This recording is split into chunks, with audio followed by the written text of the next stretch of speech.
تو امیر معاویہ نے یزید کو خلیفہ مقرر کیا۔ اب رہ گئے یزید کے بارے میں کہ وہ بظاہر کیسا تھا، تو اس کے جو ابتدائی احوال ہیں تو اس میں تو یہ پتہ چلتا ہے کہ اس نے مسلمانوں کے ساتھ کئی جنگوں میں حصہ لیا ہے، بلکہ قسطنطنیہ والی جو جنگ ہے اس میں ایک نہیں کئی جنگیں ہوئی ہیں، اور جس کے بارے میں حضور پاک کی بشارت ہے اس جنگ میں وہ شریک نہیں تھا، تو اس تفصیل سے بیان کیا جائے گا بعد میں۔ لیکن اس کے بعد جو جنگیں ہوئی ہیں قسطنطنیہ کی، اس میں بھی وہ شریک تھا اور وہ سپہ سالار کی حیثیت سے بھی جا چکا ہے۔ اور جب وہ سپہ سالار بن کے گیا تھا اس وقت حضرت ابو ایوب انصاری رضی اللہ تعالی عنہ اس جنگ میں شریک تھے جس کا سپہ سالار یزید تھا، اور اسی میں وہ شہید بھی ہوئے ہیں حضرت ابو ایوب انصاری رضی اللہ تعالی عنہ۔ حضرت امام حسین رضی اللہ تعالی عنہ نے بھی کئی جنگوں میں یزید کے ساتھ رہ کر کے جنگوں میں حصہ لیا ہے، لہٰذا اس کا بھی انکار نہیں کیا جا سکتا ہے۔ بلکہ حضرت امام حسین کے صاحبزادوں کے جو نام بتائے جاتے ہیں تو کل بھی میں نے بتایا تھا، تو ان میں ایک صاحبزادے کا نام یزید بھی تھا۔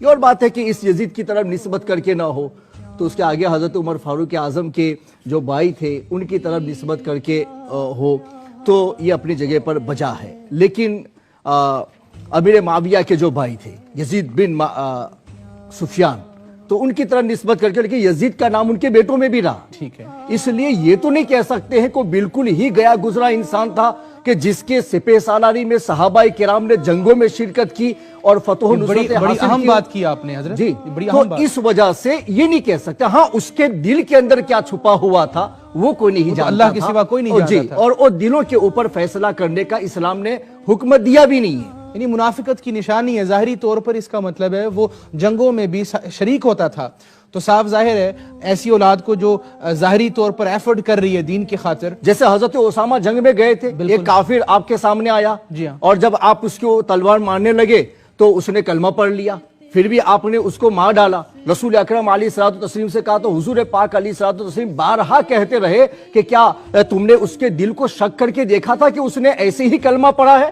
تو حضور پاک کا یہ بارہا کہنا، اس وقت حضرت اسامہ کہتے ہیں ایک کاش ابھی میں نے اسلام قبول نہ کیا ہوتا اور اس واقعے کے بعد اسلام قبول کیا ہوتا تو یہ چیز میرے ذمہ پر نہ آتی۔ اتنا حضور پاک نے ناراضگی کا اظہار کیا۔ حضور یہ فرمانا چاہتے ہیں کہ کسی پر بھی فسق کا یا اس کے شریعت مطہرہ کے اعتبار سے ناقابل قبول ہونے کا حکم لگایا جائے گا تو اس کے فسق کے ظہور کے بعد حکم ہوگا، فسق کے ظہور سے پہلے حکم نہیں لگ سکتا ہے۔ وہ باطنی باتیں تھی، اور جب فسق ظاہر ہو گیا اس کے بعد لوگوں نے بیعت نہیں کی۔ مگر جہاں تک بیعت کرنے کا سوال ہے تو امیر معاویہ نے اپنی حکومت میں اس کا اعلان کر دیا تھا، وہ مکہ و مدینہ تشریف لائے تھے، اس وقت اس کے بارے میں لوگوں سے بیعت لے رہے تھے، بہت سارے لوگوں نے بیعت کر لی تھی، اور پھر آپ کے جانے سے پہلے یعنی ان کے وصال سے پہلے بہت سارے لوگوں نے یزید کے ہاتھ پر بیعت کر لی تھی اور اس کو اپنا خلیفہ تسلیم کر لیا تھا۔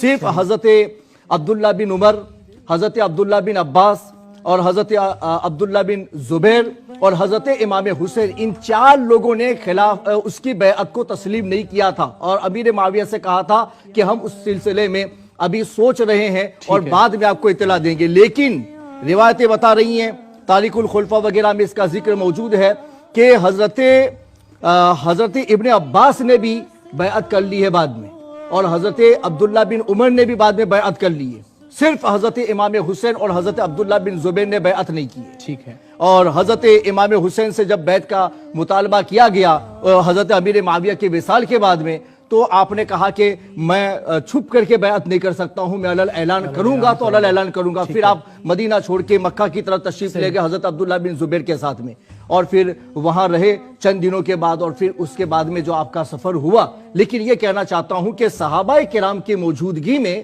اگر کسی کا انتخاب ہو اور کثرتیں اگر اس کی بیعت کو اس وقت تسلیم کر رہی ہیں تو اس کا مطلب یہ ہوا کہ حکومت یزید دے متعلق سنو، اساں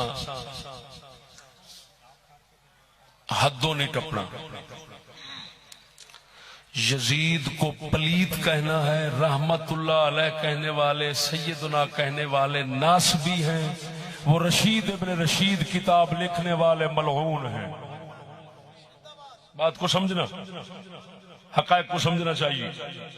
میں جو بیان کر رہا ہوں, یزید نو چنگا کہن والے لانتی, توجہ ذرا, یعنی اس کی تمام تر یہ بدماشی کھلنے کے بعد جنہ سیدنا یزید رحمت اللہ علیہ دی کتاباں لکھنے رکھ لانا تینا کتا تینوں یہ پلیت رحمت اللہ علیہ لگتا ہے. گل سمجھ, تے جنہ یزید دی مخالفت دی آڑ صحابہ تے لعنت کی تھی وہ بھی لعنتی. اہل سنت کا مذہب یہ ہے یزید پلیت ہے, صحابہ معاویہ سمیت پاک ہیں, اہل بیت بھی پاک ہیں.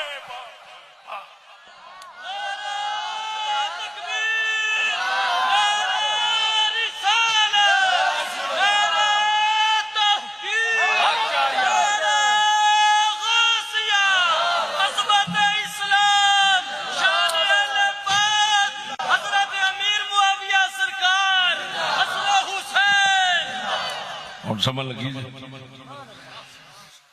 یعنی افراط و تفریط کا شکار مت ہونا, اعتدال پر رہنا ہے. یزید کی موافقت اس طرح کر جانی کہ آخر رحمت اللہ علیہ امیر المومنین, یہ ان خنزیروں کا کام ہے جن کو ناس بھی کہتے ہیں.